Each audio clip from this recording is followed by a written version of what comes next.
Hello friends, एक बार पुनः एक नए वीडियो के साथ आपके सामने प्रस्तुत हूँ। देखिए विद्यार्थियों, पिछले वीडियो में जो है हमने जो राजस्थान का अर्धशुष्क प्रदेश है उसके मैंने 4 भाग बताए थे। तो दो प्रदेश थे उसकी हमने चर्चा कर ली थी, घग्गर बेसिन और शेखावाटी बेसिन। और मैंने कहा था जो नेक्स्ट वीडियो में जो 2 पार्ट्स हैं उसके बारे में चर्चा करेंगे। तो देखिए जो अर्धशुष्क प्रदेश के जो 2 भाग हैं, नागौरी बेसिन और लूनी बेसिन, आज उसकी मैं चर्चा करने वाला हूँ। और आइए समझते हैं उसमें क्या इंपॉर्टेंट चीज़ें हैं जो आपसे पूछी जा सकती हैं।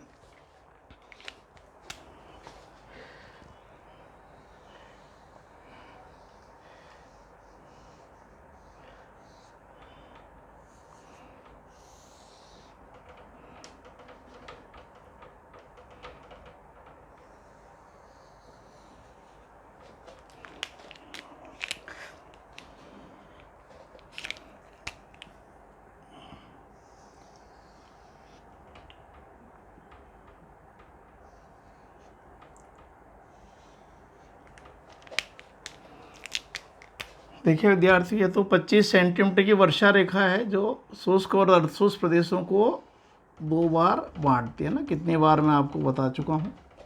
तो ये शुष्क प्रदेश है और ये अर्धशुष्क प्रदेश है।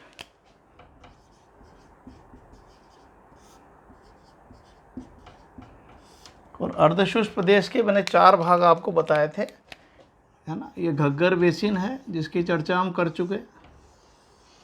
ये शेखावाटी बेसिन है, इसकी भी चर्चा कल हम लोगों ने कर ली थी। ये जो है तीसरा है नागौरी बेसिन, और जो चौथा है वो मैंने बताया था लूनी नदी के कारण लूनी बेसिन कहलाता है। तो विद्यार्थियों, आज हम जो है इसके ये जो अर्धशुष्क प्रदेश है इसके जो 2 भाग हैं उसकी चर्चा करेंगे। तो सबसे पहले नागौरी बेसिन की बात करते हैं। देखिए नागौर, जैसे नाम से स्पष्ट है, नागौर के आसपास का क्षेत्र जो है नागौरी बेसिन कहलाता है। और ये जो है देखिए विद्यार्थियों, इसकी बहुत सारी विशेषताएं जो इम्पोर्टेंट है और पूछी जाती हैं। यह प्राचीन चट्टानों का क्षेत्र है। लवणीय झीलें यहाँ पर देखने को मिलती हैं। राजस्थान में सबसे ज़्यादा लवणीय झीलें यहाँ मिलती हैं। और देखिए ये उबड़ खाबड़ है ना क्षेत्र है। राजस्थान में ये बहुत ही उबड़ खाबड़ क्षेत्र है। और यहाँ की नदियाँ भी अंतः प्रवाही, तो ये अंतः प्रवाही नदियों का क्षेत्र है। तो प्राचीन चट्टानें हैं, यहाँ लवणीय झीलें हैं, उबड़ खाबड़ क्षेत्र है और अंतः प्रवाही ये नदियों का क्षेत्र माना जाता है।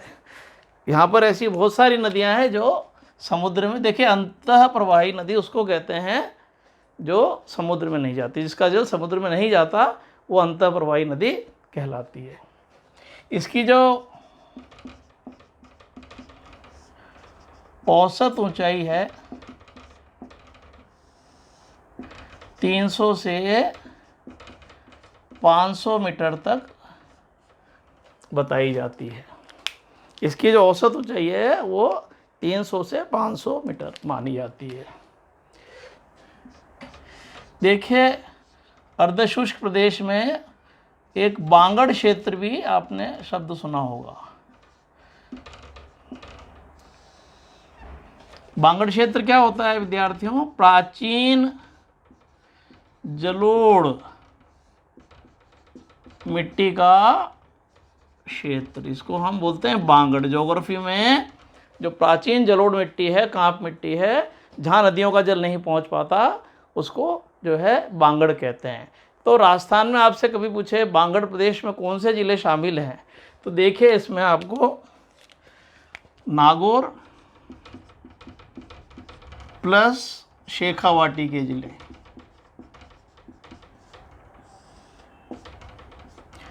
तो शेखावाटी के ज़िले आपको पता ही है, चूरू, झुंझुनू, सीकर। तो ये जो शेखावाटी क्षेत्र है, चूरू, झुंझुनू, सीकर और इधर, तो देखिए इधर ये जो गंगा और यमुना नदियाँ इधर बहती हैं, तो उसका पानी इधर तक नहीं पहुंच पाता। इधर घग्गर नदी बहती है और ये इसके बीच का क्षेत्र है। इधर यमुना बहती है, तो इसका जो है यहाँ तक तो चलाता पर आगे नहीं पहुँच पाता, इसलिए इसको बांगड़ क्षेत्र कहते हैं। तो ये बांगड़ क्षेत्र का भाग भी माना जाता है। और देखिए क्या है,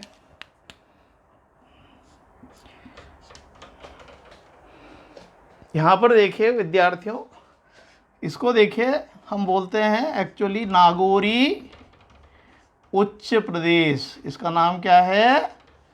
नागौरी उच्च प्रदेश। नागौरी बेसिन को एक्चुअली नागौरी उच्च प्रदेश के नाम से जाना जाता है। तो इसका मतलब कुछ इसमें पहाड़ियाँ भी हैं। तो देखिए इसमें यदि हम पहाड़ियों की बात करें तो जो पहाड़ियाँ हैं विशेष रूप से देख रहे हैं, ये नागौर का जो पूर्वी भाग है इसमें ही मिलेंगी, क्योंकि ये अरावली के इधर तो मैदानी भाग है। तो यहाँ पर एक जगह है पर्वतसर, तो यहाँ पर्वतसर, कुचामन और नावा, ये जगह के नाम भी है और इन्हीं के नाम पर यहाँ की पहाड़ियाँ हैं।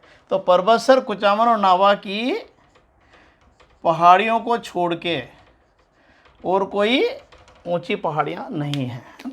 यदि एक मैं छोटा सा ऐसे ही मैप बनाऊँ आपके लिए,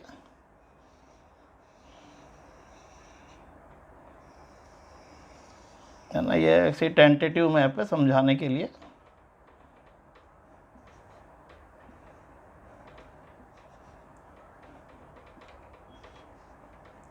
तो देखिए नागौर में यहाँ पर जो है ये पर्वतसर क्षेत्र है, इधर ये नावा है और इधर ये यहाँ कुचामन क्षेत्र है ना। तो ये नागौर जो ज़िला है आपका,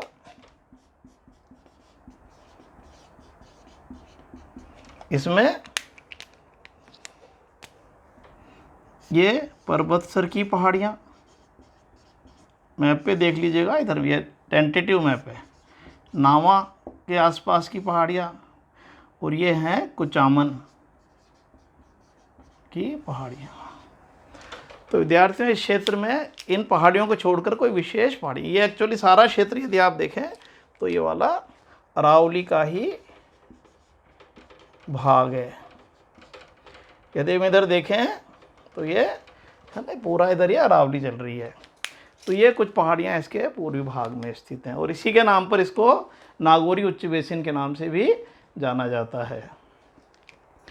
और देखिए विद्यार्थियों, देखिए इस क्षेत्र में सोडियम क्लोराइड की अधिकता है। सोडियम क्लोराइड किसका वैज्ञानिक नाम है? नमक का, लवणता। तो इस क्षेत्र में लवणता की अधिकता के कारण यह क्षेत्र कैसा है? बंजर और उबड़ खाबड़ क्षेत्र है और रेतीला भी है, क्योंकि यहाँ रेत मरुस्थल का क्षेत्र है। तो क्लोराइड, सोडियम क्लोराइड की अधिकता के कारण यहाँ की जो ज़मीन है बंजर है, उबड़ खाबड़ है, किसी काम की नहीं है, एग्रीकल्चर बहुत कम होती है यहाँ पर। तो ये जो नागौरी उच्च बेसिन है इसमें लवणता की अधिकता होने के कारण ही आप देखिए लवणीय झीलें, राजस्थान की प्रमुख लवणीय झीलें इसी क्षेत्र में स्थित हैं। कौन कौन सी हैं? देखिए सांभर, सांभर मैंने बताया था आपको कि शेखावाटी बेसिन का भी, क्योंकि यहाँ पर है ये लगभग, तो दोनों के अंतर्गत आती है। सांभर है, डेगाना है, डीडवाना है ना, कुचामन है। देखिए राजस्थान की अधिकांश ये प्रमुख खारी झीलें नागौरी बेसिन का पार्ट है। मैंने शुरू में ही आपको बता दिया था ये लवणीय झीलों का क्षेत्र है ना। और उबड़ खाबड़ है क्योंकि सोडियम क्लोराइड की अधिकता है यहाँ पर। तो देखिए यदि एक छोटा सा मैं पुनः आपके लिए बनाऊं, ये टेंटेटिव है। देखिए विद्यार्थियों ये कोई एग्जैक्ट नहीं है, एग्जैक्ट तो आप एटलस में जाके देखेंगे तो आपको मिल जाएगा। तो देखिए इस क्षेत्र में मोटे रूप से यहाँ पर देखिए ये सांभर झील का क्षेत्र है है ना। इधर यहाँ पर आपको डेगाना झील मिलेगी, यहाँ पर विद्यार्थियों कुचामन झील लगभग मिलेगी, और इधर जो है ये डीडवाना झील। तो ये नागौर के आप मैप पर देखना, इस तरह से आपको मिल जाएगा।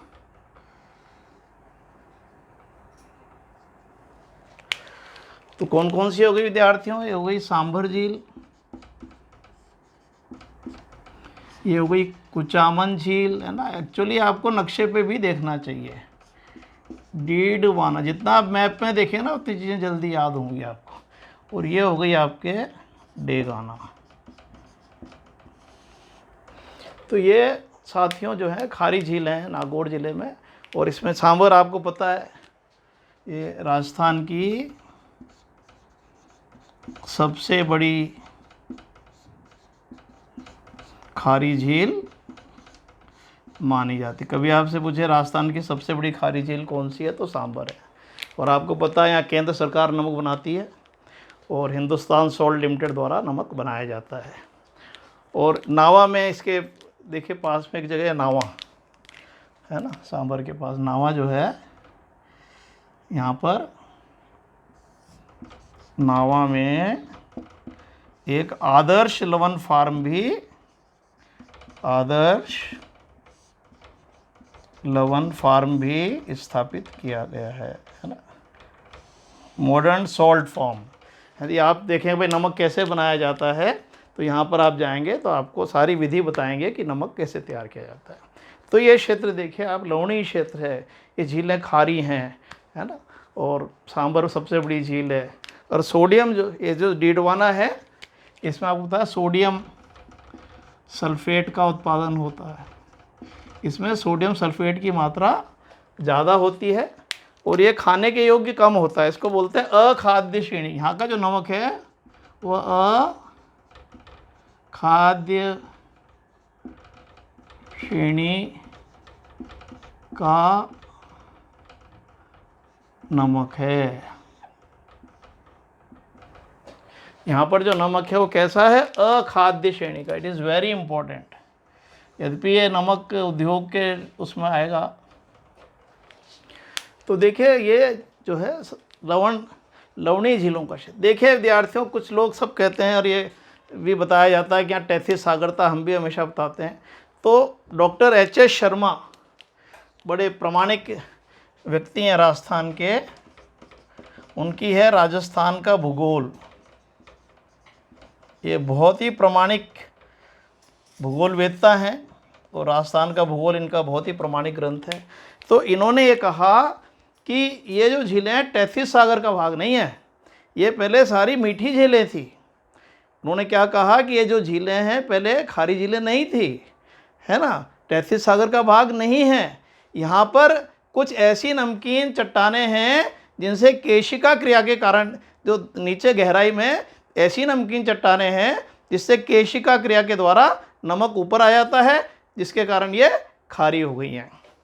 तो वो इन्होंने कहा कि गहराई में, इन झीलों की गहराई में माई का शिष्ट नामक खारी चट्टानें स्थित हैं, है ना। इन्होंने क्या कहा कि जो इस झील की गहराई में माइकासिस नामक खारी चट्टानें हैं जिसमें केशिका क्रिया होती। केशिका क्रिया जिसको क्या बोलते हैं विद्यार्थियों? Capillary action. कैपिलरी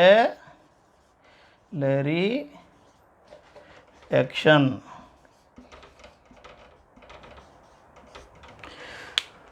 तो देखिए कैपिलरी एक्शन के कारण जो है पानी नीचे से ऊपर आ जाता है। तो ये जो चट्टानें हैं माइकोसिस्ट झीलों की तली में नीचे हैं और इससे जो है केशिका क्रिया के ऊपर कारण पानी ऊपर आ जाता है ज़मीन के क्षेत्रों में भी, और फिर जो है भाप बन के पानी उड़ जाता है और ये जो नमक है ऊपर बच जाता है। तो ये बहुत इंपॉर्टेंट फैक्ट है जो डॉक्टर एच.एस. शर्मा साहब ने बताया है। तो उन्होंने क्या कहा कि ये तैतीस सागर का भाग नहीं है, पहले मीठी झीलें थी और अब जो है माइकासिस चट्टानों के कारण ये खारी हो गई हैं। क्योंकि उन्होंने एक बात ये बताई कि जो समुद्री जल होता है उसमें मैग्नीशियम तत्व की प्रधानता पाई जाती है।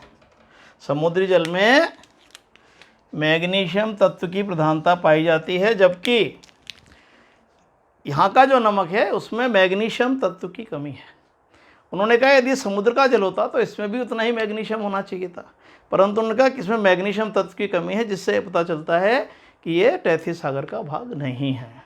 तो ये डॉक्टर एच.एस. शर्मा साहब ने बताया। तो इसलिए जिसको हम खारी झीलें कहते हैं, ये कहते हैं बाद में ये माइकासिस चट्टानों से खारी हो गई और जो जलधाराएँ चारों तरफ से आती हैं तो उन्होंने भी जो है इनमें जो लवण के जो कण हैं वो ला के जमा कर दिए और इस तरह से ये खारी हो गई। तो देखिए विद्यार्थियों, इसके एक स्क्रीनशॉट ले लीजिए आप। अभी बहुत अच्छी एक दो बात और हैं जो भी मैं बताऊंगा, जो अक्सर आती हैं।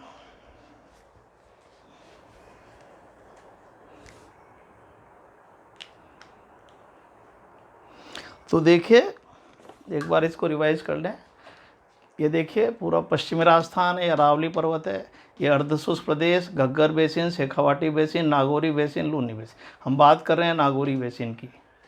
ये क्षेत्र प्राचीन चट्टानों का क्षेत्र है।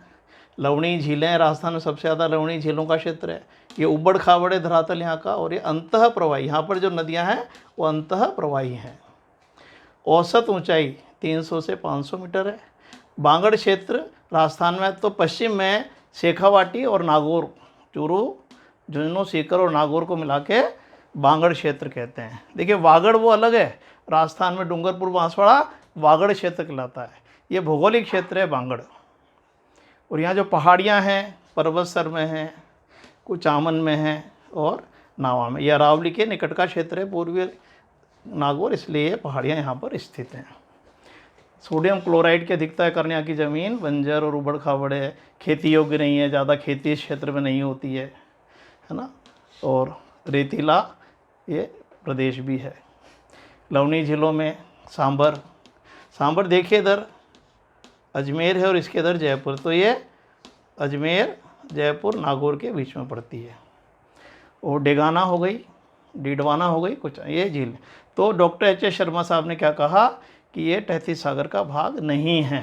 यहाँ पर अत्यधिक गहराई में माइकासिस नामक खारी चट्टानें हैं, जिससे केशिका क्रिया के कारण लवण ऊपर आ जाते हैं और फिर वो पानी भाप बन के उड़ जाता है और ये जो है नमक जम जाता है।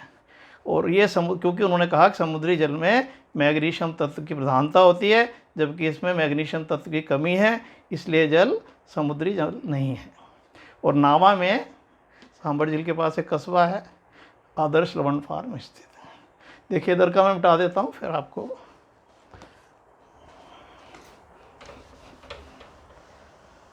देखिए आपने नाम सुना होगा बांका पट्टी, कुबड़ पट्टी, है ना। हमेशा कन्फ्यूज़न रहता है बच्चों को क्या है, किन जिलों में है ना। ये तो इसका संबंध भी इसी क्षेत्र से है। देखिए विद्यार्थियों, नागौर जिला नागौर के बराबर में है जयपुर, है ना, इससे अड़वा जिला है। और इधर जो है ये अजमेर जिला है, और यहाँ पर जो है ये बीकानेर जिला है। देखिए कुछ स्थानीय क्षेत्रों में कुछ छोटी छोटी पहाड़ियाँ विशेष खनिज और इस चीज़ों के लिए फेमस हैं। देखिए नागौर और बीकानेर के बीच में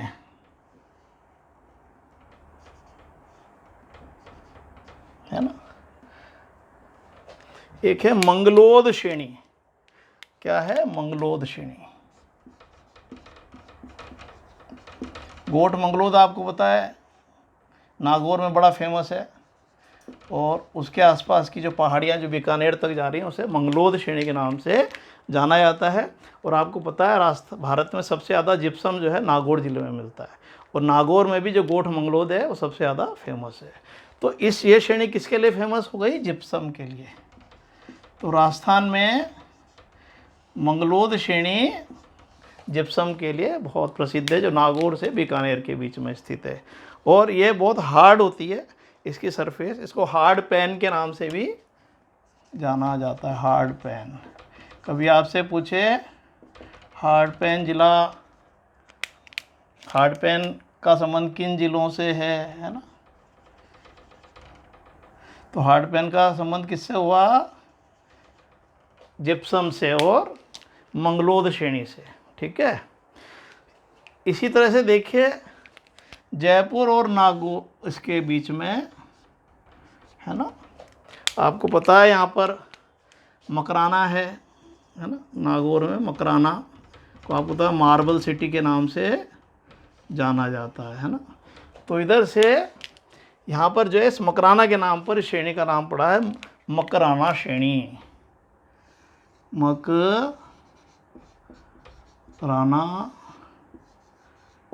श्रेणी।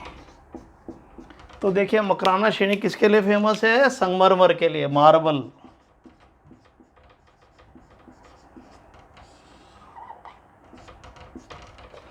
तो मकराना जो ये यहाँ पर है, सॉरी क्या बना दिया मैंने,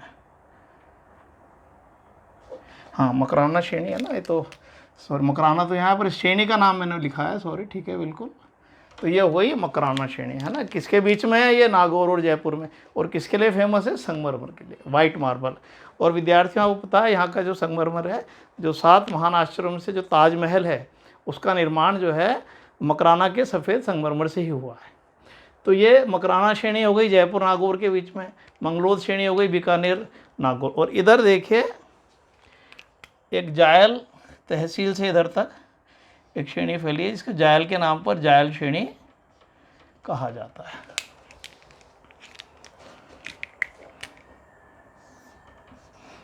जायल जो है ये नागौर की एक तहसील का नाम है ना। नागौर में ये जायल एक जगह है। तो देखिए यहाँ से लेकर इधर, ये जायल से लेकर इधर अजमेर में यहाँ पुष्कर क्षेत्र है ना।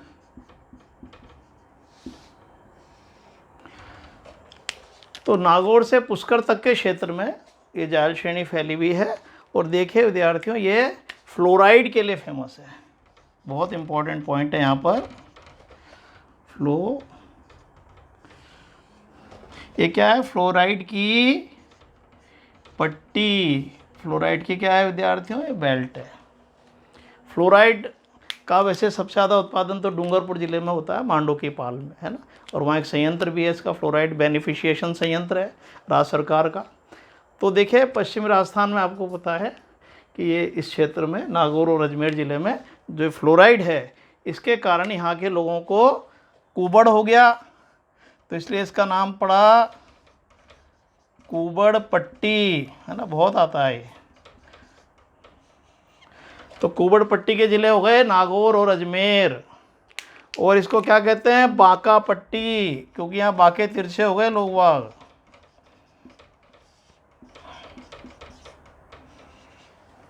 तो राजस्थान में फ्लोराइड की पट्टी को कुबड़ पट्टी या बांका पट्टी कहते हैं। और ये नागौर और अजमेर के बीच में फैली हुई है। इधर ये ज़्यादा इसका भाग जो है पर्वतसर है यहाँ पर, और पुष्कर इसके बीच में इसका ज़्यादा प्रभाव है, पर्वतसर और पुष्कर के बीच में। तो देखिए इसको हॉच बेल्ट भी कहते हैं, इसका एक नाम है हॉच बेल्ट।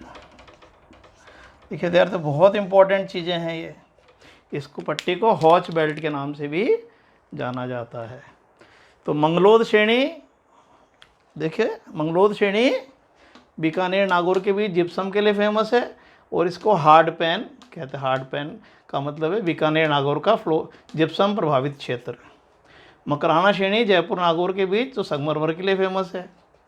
और ये जो है जायल श्रेणी, जहाँ पर्वतसर से पुष्कर के बीच का क्षेत्र, इसमें इधर देखिए यहाँ पर जो है ये आपको इधर पर्वतसर, देखिए पर्वतसर का मेला आपको पता है, तेजा जी का पर्वतसर का मेला बहुत फेमस है।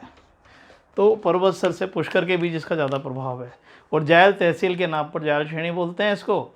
और ये फ्लोराइड की पट्टी कुबड़ पट्टी या बांका पट्टी के नाम से जानते हैं, क्योंकि यहाँ के लोगों को कुबड़ निकल आया इसके प्रभाव से, बाकी तिरछे हो गए तो बांका तिरछा इसको ऐसा बोलते हैं। और इसके कारण जो रोग होता है विद्यार्थियों, उसको बोलते हैं फ्लोरोसिस। ये भी कई बार आता है, फ्लोराइड के कारण कौन सा रोग हो जाता है। तो इससे क्या होता है, हड्डियां कमज़ोर हो जाती है, दांत पीले हो जाते हैं, है ना, बांका तिरछा हो जाता है आदमी। तो देखिए ये नागौरी बेसिन की मैंने बहुत सारी विशेषताएं आपको बता दी, इसका भी स्क्रीनशॉट खींच लीजिए। और इससे ज़्यादा और कोई ऐसा इसमें नहीं है प्रश्न जो पूछा जाए आपसे। और देखिए नागौर बेसिन वैसे आंतरिक नदियों का क्षेत्र है, पर थोड़े से क्षेत्र में इसमें ये लूनी नदी जो है, ये यहाँ पर देखिए, यहाँ बना देता हूँ या इधर बना देता हूँ, ये देखिए यहाँ पर इसको। तो ये यहाँ पर जो है ये नाग पहाड़ी है। तो नाग पहाड़ी से आपको पता है लूनी का उद्गम होता है। तो ये थोड़े से नागौर के क्षेत्र से होकर इधर पाली में चली जाती है ना। तो ये कौन सी नदी है, लूनी नदी। तो इसमें जो है दक्षिणी पूर्वी भाग में, थोड़े से भाग में, है ना। और आपको पता है वैसे तो अंतः प्रवाही नदियों का क्षेत्र है, परंतु लूनी नदी आपको पता है कच्छ की खाड़ी में जाकर अरब सागर में गिरती है ना। ये नाग पहाड़ से निकल कर लूनी है, क्या है, नाग पहाड़। तो अजमेर में नाग पहाड़ से निकलकर लूनी दक्षिणी पूर्वी भाग में इसके बहती है, नागौरी बेसिन के। और बाकी तो जो मैंने कल सांबर में आपको बताई थी 3-4 नदियाँ सांबर झील में जो गिरती हैं, क्योंकि मैंने बताया था राजस्थान में सांबर सबसे बड़ी अंतः प्रवाही झील है। सांबर राजस्थान की सबसे बड़ी अंतः प्रवाही झील है ना। इसमें देखो इधर है ना, मैंथा, खंडेला, खारी, है ना, और ये अजमेर साइड रूपन गढ़, है ना, मैंथा, है ना, खंडेला, मैंथा, खंडेला, खारी, इसको खरियन भी कहते हैं, खरियन। और ये हो गई आपके रूपन गढ़, ये अजमेर साइड से आ रही है। तो ये देखिए सांबर झील जो क्योंकि मैंने कहा ना ये आंतरिक नदियों का क्षेत्र है, तो आंतरिक नदियों में सबसे बड़ी झील सांबर है, जिसमें ये खंडेला, मैंथा, खारी, रूपनगढ़ आदि नदियाँ गिरती हैं। अब ये ठीक है। इसके बाद हमारा जो है नेक्स्ट जो है लूनी बेसिन, हम उसकी चर्चा करेंगे। इसका स्क्रीनशॉट ले लीजिए।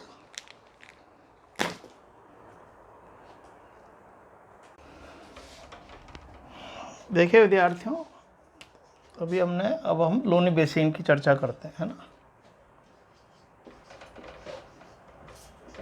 देखिए विद्यार्थियों, लूनी बेसिन को गोडवाड़ प्रदेश भी कहा जाता है। तो कभी आपसे पूछे गोडवाड़ प्रदेश किसका नाम है, लूनी बेसिन का, क्योंकि इस क्षेत्र में देखिए गोडवाड़ी बोली बोली जाती है। गोडवाड़ी बोली बोले जाने के कारण इसको गोडवाड़ प्रदेश के नाम से भी जाना जाता है। तो देखिए इस क्षेत्र की क्या विशेषताएं हैं। देखिए इसकी जो है प्रमुख नदी, जिसके नाम पर इसको लूनी बेसिन कहते हैं, तो लूनी क्षेत्र की प्रमुख नदी है, इसी कारण इसे लूनी बेसिन कहा जाता है। देखिए लूनी बेसिन, लूनी का जो उद्गम है वो नाग पहाड़ है।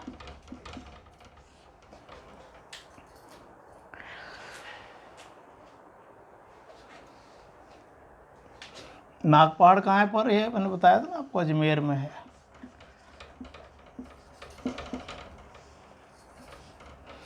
और ये उद्गम स्थल पर इसको सागरमती या सरस्वती के नाम से भी जाना जाता है। इसका उद्गम नागपाड़ी अजमेर से होता है। सागरमती या सरस्वती भी कहलाती है उद्गम स्थल पर। ठीक है।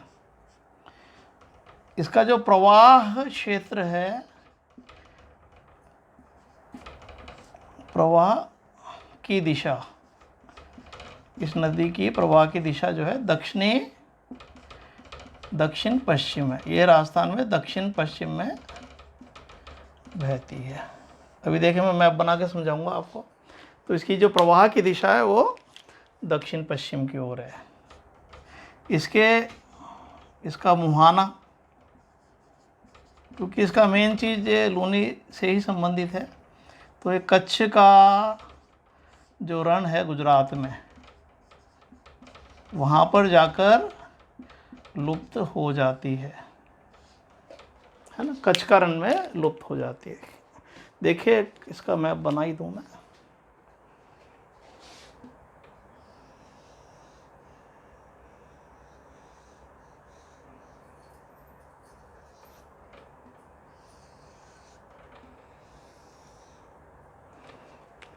इधर देखिए ये गुजरात का क्षेत्र है।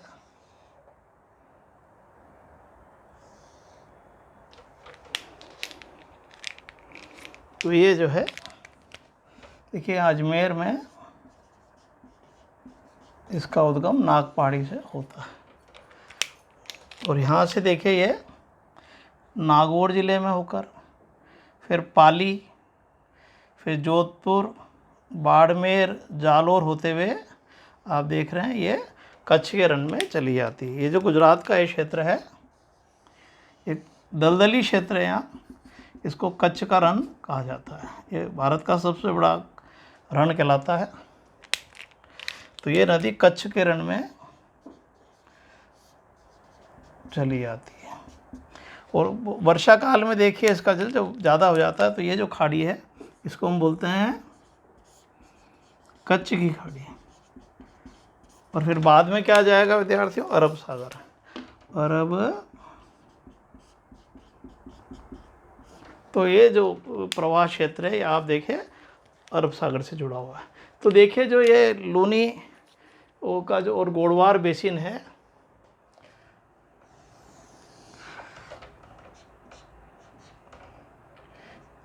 लूनी बेसिन को छोड़कर सभी बेसिन क्षेत्र आंतरिक अपवाह क्षेत्र से जुड़े हुए हैं। केवल देखिए लूनी नदी ही अरब सागर से संबंधित है। तो लूनी चार बेसिन में से जो लूनी बेसिन है वो ही अपवाद है। तो आपसे पूछ सकते हैं इन चार बेसिन में से किस बेसिन का संबंध जो है अरब सागर से है, या किस बेसिन को अंतः प्रवाही बेसिन नहीं कहा जाता। जो अंतः प्रवाही क्षेत्र से नहीं जुड़ा हुआ है वो है लूनी बेसिन, क्योंकि लूनी नदी अरब सागर में जाती है। तो ये यहाँ पर अजमेर में नाग पहाड़ी से निकलती है। और उद्गम स्थल पर मैंने इसको बताया कि इसको क्या कहते हैं, सागरमती या सरस्वती कहते हैं। कुछ ये छोटी छोटी शाखाएं हैं जिनसे मिलकर ये बनती है। ठीक है। तो ये जो है देखिए यहाँ मैंने आपको बताया कि अजमेर से चलती है, फिर ये नागौर के कुछ भाग में दक्षिण पूर्वी भाग में बहती है। फिर ये इधर पाली ज़िला है, पाली के उत्तर भाग में थोड़ा सा बहती, फिर इधर जोधपुर, फिर बाड़मेर, और फिर ये इधर जालोर से होकर ये फिर गुजरात क्षेत्र में चली जाती है। ये गुजरात क्षेत्र हो गया आपका। जो इसका जो मुहाना है वो देखिए गुजरात में, उद्गम राजस्थान से हो रहा है, मुहाना गुजरात में है ना। कहाँ है? कच्छ का रण क्षेत्र में, या फिर कच्छ की खाड़ी में, या फिर अरब सागर में। तो लूनी नदी जो है अजमेर, देखिए 6 ज़िले हो गए इसके, है ना। यदि हम देखें तो एक ज़िला अजमेर, दूसरा नागौर, तीसरा पाली, चौथा जोधपुर, पांचवा बाड़मेर, छठा जालोर। तो ये नदी 6 जिलों से बहती है। तो नागौर बेसिन तो अलग है, देखिए अजमेर इसमें है नहीं, तो ये बाकी के जो ज़िले हैं जोधपुर, पाली, जालोर, ये इसमें आते हैं। यदि हम ज़िलों की बात करें तो इसमें कौन कौन से ज़िले शामिल हैं? जोधपुर, पाली, बाड़मेर और जालोर। और वैसे सिरोही पूरा नहीं, पर सिरोही का उत्तरी भाग,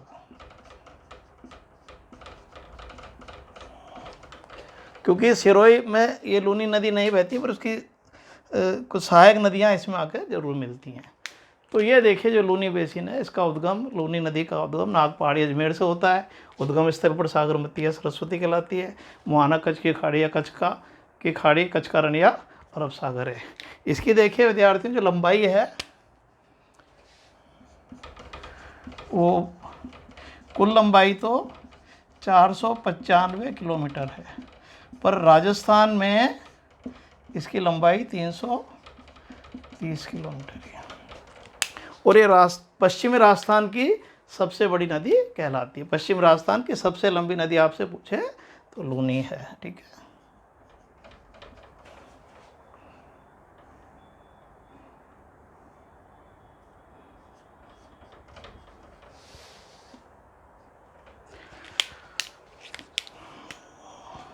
देखिए विद्यार्थियों, एक जगह है बालोतरा। बालोतरा बाड़मेर जिले में पड़ता है ना। तो ये इधर लगभग मान लो ये हो गया, है ना।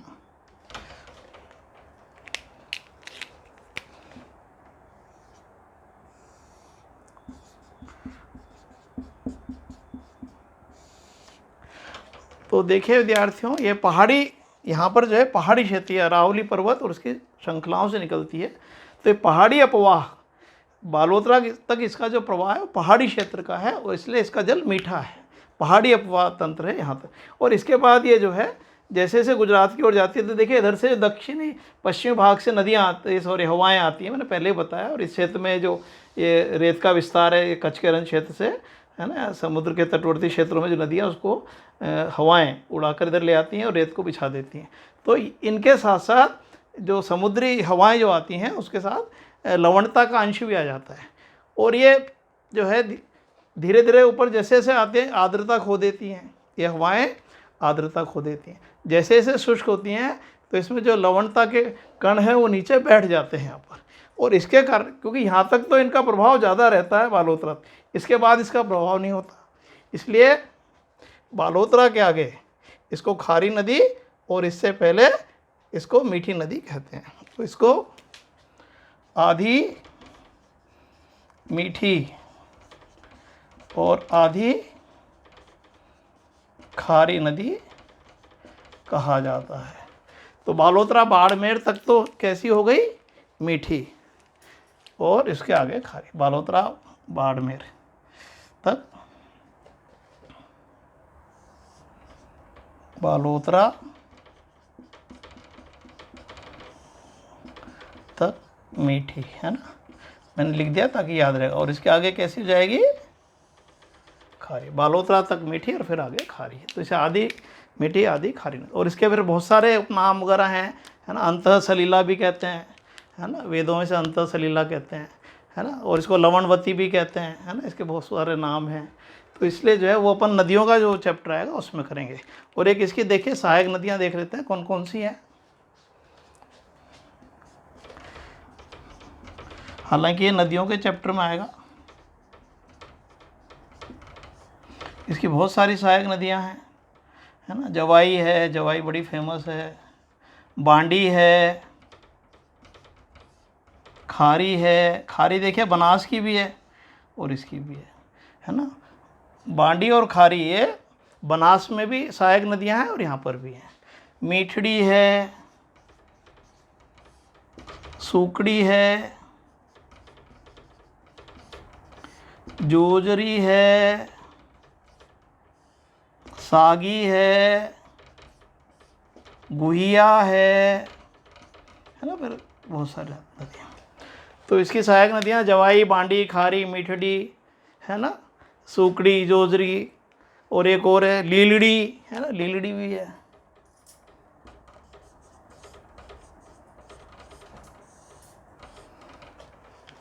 तो देखिए जवाई जो बेसिन क्षेत्र है पूरा, ये नदी लोनी बेसिन क्षेत्र, ये लोनी नदी से प्रभावित है सारा। इसमें देखिए जो एक नदी है वो, सारी नदियाँ ज़्यादातर ये अरावली से निकलती हैं, इसकी सहायक नदियाँ, पर एक नदी ऐसी है जो नागौर के मरुस्थली क्षेत्र से आके मिलती है। ये इंपॉर्टेंट है, ये पहले आरपीएस में पूछा है, कई बार पूछा गया। ये है जोजरी नदी। ये कौन सी नदी है, कहाँ लिखा, ये देखिए जोजरी, इसको अच्छे से याद कर लें, वेरी इंपॉर्टेंट। जोजरी नदी, हालांकि मैं रिवर सिस्टम में ही बता दूंगा, जोजरी नदी नागौर के मरुस्थली क्षेत्र से आती है। तो ये प्रश्न आया था कि लूनी की कौन सी सहायक नदी अरावली से नहीं निकलती है ना, और एक बार ये आया था कि लूनी की कौन सी सहायक नदी मरुस्थली क्षेत्र से आती है। तो ये नदी ना तो आप देखिए अरावली से निकल रही है, अरावली से निकलने वाली इधर नदियाँ जितनी भी हैं जोजरी को छोड़ के सब इधर से निकल रही हैं, परंतु एक ही नदी है जो इधर से आती है। और ये जो है सारी नदियाँ आप देख रहे हैं, ये पूर्वी भाग से आ रही है, राजस्थान का पूर्वी भाग है, और ये पश्चिम से आ रही है। तो एक तो ये पश्चिम से आ रही है ना, दो चीज़ें इसमें हैं, दो पॉइंट याद कर लें जोजरी के बारे में।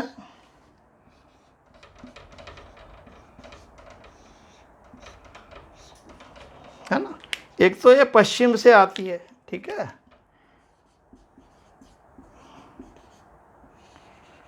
ना। प्रश्न आया कि लूनी की कौन सी नदी पश्चिम से आती है या पूर्व से नहीं आती, जोजरी। और दूसरा यह दाहिने भाग से आती है। आप देखिए बाकी समस्त नदियाँ, देखिए नदी यूं जा रही है तो मैं ऐसे ही खड़ा रहूँगा ना, तो ये मेरा कौन सा है, बायां भाग, और ये हो गया दायां भाग। तो ये नदी इधर से आ रही है तो दाएं भाग से कहलाएगी। तो जोजरी नदी एक तो दाएं भाग से आ रही है, बाकी सब बाएं से आएंगी, एक तो ये पॉइंट, और जोजरी पश्चिम से आ रही है, बाकी सब पूर्व से आ रही हैं। तो ये दोनों पॉइंट इंपॉर्टेंट है, जोजरी दाएं से आती है राइट साइड से, और एक ये वेस्ट साइड से आके लूनी में मिल जाती है। तो ये लूनी को लेके देखिए बहुत सारी बातें हो गई, इसमें आधी मीठी आधी खारी वाला पॉइंट इंपॉर्टेंट है। और देखिए कई बार ये प्रश्न पहले आया और बड़ा ही इंटेलिजेंट प्रश्न था कि अजमेर में, या उसमें लिखा था शायद पुष्कर क्षेत्र में, जब अधिक वर्षा होती है तो बाढ़ कहाँ पर आती है ना। तो आप देखिए कहाँ पर अजमेर है, अब इसमें इधर आपके सिवाना लिख दिया, कहीं बालोतरा लिख दिया, कहीं बाड़मेर लिख दिया, है ना, कहीं अजमेर लिख दिया, 4-5 ऑप्शंस थे, जो उसमें सही उत्तर था बालोतरा। देखिए कितना घुमा फिराकर इन्होंने जवाब दिया, जो पहले, अब तो सबको पता है, पहले किसी को नहीं पता थी ये बात। तो अजमेर पुष्कर क्षेत्र में यदि बारिश होगी तो इधर आएगा ना पानी, दक्षिण पूर्व पश्चिम भाग में, तो बालोतरा में आप देखिए बाढ़ आएगी। ये इंपॉर्टेंट पॉइंट है जो मैंने आपको बताया। तो ये लूनी बेसिन, लूनी नदी से संबंधित बहुत सारी बातें इसमें हो गई। देखिए इसमें और एक पॉइंट और है, लूनी नदी के पाट को जालोर में किस नाम से जाना जाता है। देखिए जालोर में पानी इसका फैल जाता है और चारों तरफ बिखर जाता है, तो इसका बाढ़ग्रस्त क्षेत्र भी कह सकते हैं आप। तो लूनी नदी का जो पाट है बाढ़ग्रस्त क्षेत्र जालोर में नेड़ा या रेला के नाम से भी जाना जाता है। ये भी इम्पोर्टेंट पॉइंट है, नेड़ा या रेला कहते हैं। नेड़ा को कोई नेहड़ा लिख दे, है ना, नेहड़ा भी लिख देते हैं लोग बात।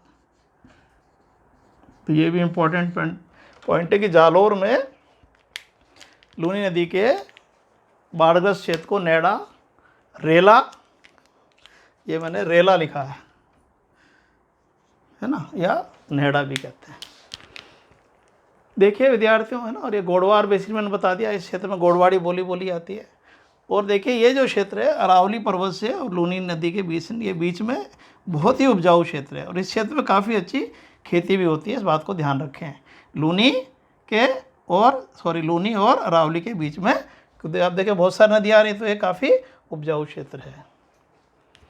यदि हम पहाड़ों की बात करें, पहाड़ी क्षेत्र, इस क्षेत्र में जो पहाड़ियाँ हैं वो जालोर सिवाना क्षेत्र में हैं।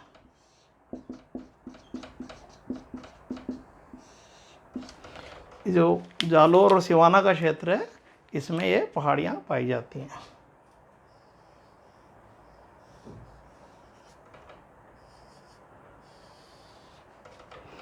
तो देखिए जो जालोर यहाँ हो गया और ये बाड़मेर में हो गया आपका सिवाना। सिवाना कहाँ है आप देखना, बाड़मेर में मिलेगा, और ये हो गया जालोर क्षेत्र। तो जालोर और इसके बीच में जो यहाँ पर जो है इस क्षेत्र में जो पहाड़ियाँ हैं, देखिए उसको कई नामों से जाना जाता है। सबसे ज़्यादा जो इसका लोकप्रिय नाम है वो है 56 की पहाड़ियाँ।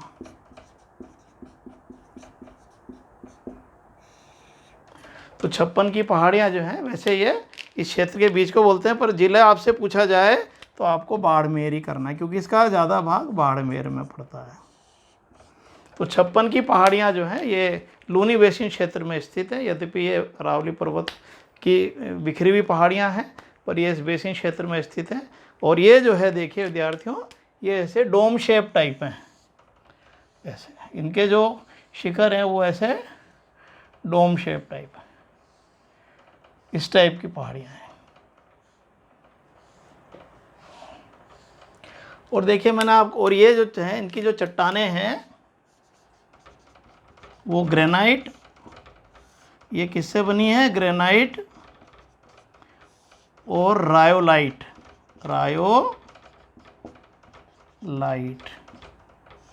ये भी इम्पोर्टेंट है कि ये जो 56 की पहाड़ी क्षेत्र है, जालोर सिवाना क्षेत्र है, और इसको जो ये कौन सी चट्टानों से बना है, ग्रेनाइट और ये बहुत ज़्यादा कठोर चट्टानें होती हैं, अपरदन नहीं होता इस पर।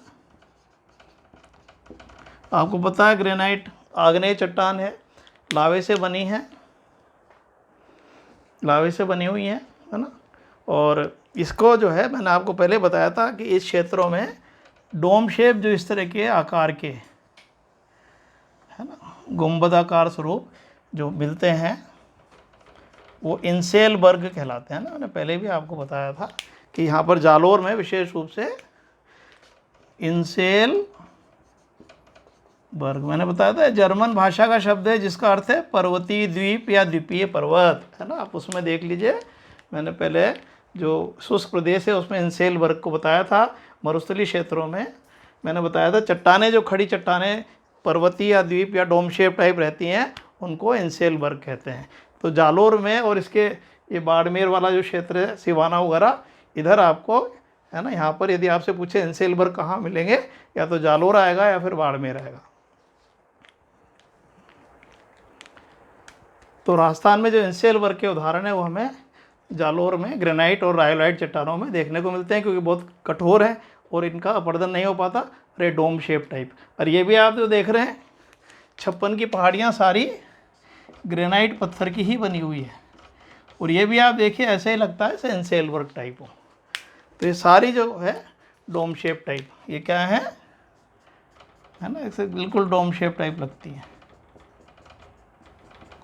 तो ये कौन सी पहाड़ियाँ, 56 की पहाड़ी, डोम शेप टाइप कौन सी है, 56 की पहाड़ी। तो 56 की पहाड़ी जो है बाड़मेर ज़िले में पड़ती है। और वैसे जो पहाड़ी क्षेत्र है जालोर सिवाना का, ये सारा क्षेत्र पहाड़ी क्षेत्र है, और यहाँ पर इंसेलबर्ग देखने को मिलते हैं या ग्रेनाइट रायोलाइट चट्टानें पाई जाती हैं। और ये जो 56 की पहाड़ियाँ बाड़मेर में डोम शेप टाइप हैं जो ग्रेनाइट पत्थर की बनी हुई हैं। और एक पॉइंट और है, यहाँ पर एक झील जो है बहुत फेमस झील है, पंचभद्रा।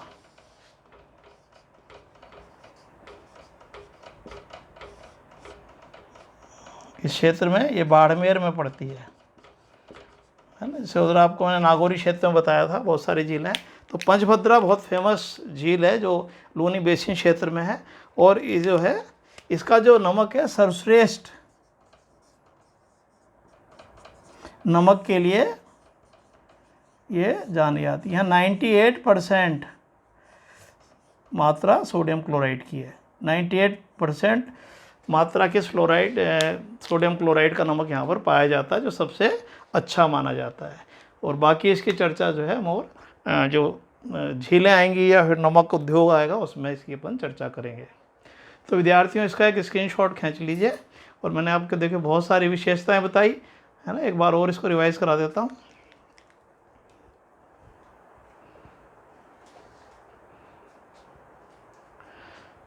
तो देखिए ये जो है लूनी बेसिन है ना, ये वाला क्षेत्र हो गया। और ये लूनी नदी अजमेर की नाग पहाड़ी से निकलती है और ये नागौर, जोधपुर, पाली, बाड़मेर, जालोर जिलों में बहते हुए और ये कच्छ का रण में चली जाती है और कच्छ की खाड़ी में चली जाती है वर्षा काल में, और अंत में अरब सागर में चली जाती है। और ये जो है इसकी जितनी भी सहायक नदियाँ हैं है ना, जवाई, बांडी, खारी, मीठड़ी, सूकड़ी, जोजरी छोड़ दो, सागी, भुइया, लील है ना, इसको थोड़ा मैं ध्यान रहेगा आपको। इसको छोड़कर, जोजरी को छोड़कर सभी नदियाँ ये अरावली के किनारों से, पश्चिमी किनारों से निकलती हैं। केवल जो है जोजरी जो है ये नागौर के मरुस्थली क्षेत्र से, पाडलू एक जगह वहाँ से आती है, यद्यपि अपन ये रिवर सिस्टम में लिखाएंगे आपको। और ये जो है एक तो मैंने बताया दाईं तरफ से आगे मिलती है, दूसरा पश्चिम दिशा से आकर इसमें मिल जाती है। और ये इसका जो जालोर में इसका जो क्षेत्र है वो नेड़ा और ये रेला है ना, को ठीक कर देता हूँ, आपको कन्फ्यूजन हो जाएगा नहीं तो। ये रेला है ना, या नेहड़ा आदि के नाम से जाना जाता है। और ये प्रमुख नदी लूनी के नाम पर लूनी बेसिन हो गया, उद्गम नागपाड़ी अजमेरी आई गया, सागरमती इसको उद्गम स्थल पर सागरमती या सरस्वती कहते हैं। प्रवाह की दिशा दक्षिण पश्चिम है, मुहाना कच्छ की खाड़ी हो गया, बालोतरा तक यहाँ से पहाड़ी अपवाह तंत्र जो मीठा है, और आगे जैसे जैसे इधर जाते हैं इधर से जो दक्षिण पश्चिम की हवाएं आती हैं वो खार ले आती हैं और यहाँ बिछा देती हैं, जिसके कारण इधर का क्षेत्र जो है लवणीय हो जाता है। इसलिए बालोतरा के आगे ये खारी है और ये इधर मीठी, इसलिए इसको आधी मीठी आधी खारी नदी कहते हैं है ना। ये सारी इसकी जो लंबाई है 495, कोई गुजरात की भी है, परंतु इसमें राजस्थान में केवल 330 किलोमीटर है। और ये पश्चिमी राजस्थान की सबसे लंबी नदी है ना। इसको अंत सलीला है ना और लवणवती आदि कई नदियों के नाम, इनके नाम है जो अपन रिवर सिस्टम में करेंगे। और लूनी बेसिन को छोड़कर सभी बेसिन आंतरिक अपवाह क्षेत्र हैं, घग्गर, शेखावाटी, नागौर, ये तीनों आंतरिक नदियों का क्षेत्र है। केवल लूनी है जो अरब सागर से जुड़ी हुई है। और जिले बताई दिए, सिरोही का उत्तरी भाग भी थोड़ा इसमें आता है। और अजमेर पुष्कर में जब अधिक वर्षा होती है तो बाढ़ कहाँ आएगी, बालोतरा में। लूनी नदी आएगी, पहाड़ी क्षेत्र इसमें जालोर सिवाना के बीच पहाड़ी क्षेत्र है, और इसमें जो बाड़मेर में 56 की पहाड़ियाँ। और विद्यार्थियों इसको क्योंकि नाकोड़ा इसके पास पड़ता है इसलिए 56 की पहाड़ियों को नाकोड़ा पर्वत के नाम से भी जाना जाता है। नाकोड़ा के नाम से इसे नाकोड़ा पर्वत भी कहते हैं, ध्यान रखना। नाकोड़ा पर्वत और 56 की पहाड़ियाँ एक ही है। और देखिए सिवाना में, जहाँ पर सिवाना दुर्ग है, एक हल्देश्वर की पहाड़ियाँ भी, हल्देश्वर की पहाड़ी। देखिए विद्यार्थियों जो सिवाना का दुर्ग है, सिवाना का दुर्ग है, हिस्ट्री में आपने पढ़ा होगा, वो हल्देश्वर पहाड़ी के ऊपर ही स्थित है। तो ये देखिए ये बड़ा फेमस क्षेत्र है जिसमें बहुत सारी पहाड़ियाँ हैं। और ये जो 56 की पहाड़ियाँ हैं डोम शेप टाइप हैं जो ग्रेनाइट पत्थर की बनी हुई है। और ये सारी जो सिवाना जालोर में जो चट्टानें हैं ग्रेनाइट और रायोलाइट है। ग्रेनाइट आपको पता है आग्नेय चट्टान है, ये बहुत कठोर होती हैं और इसमें अपर्दन भी नहीं होता, इसलिए जगह जगह इनके आकार इनसेल वर्ग के रूप में दिखाई देते हैं। और यहाँ एक पंचभद्रा झील है जो एक खारी झील है, और सर्वाधिक नमक, सर्वश्रेष्ठ नमक, सर्वाधिक नमक तो सांभर में बनता है पर सबसे बेस्ट नमक यहाँ पर बनता है, इसमें सोडियम क्लोराइड की मात्रा 98% होती है।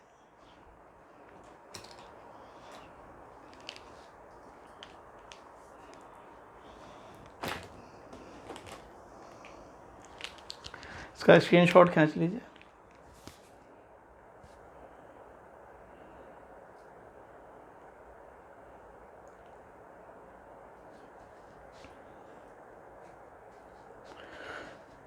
तो विद्यार्थियों, आज जो है हमारा ये अर्धशुष्क प्रदेश पूरा हो गया है ना।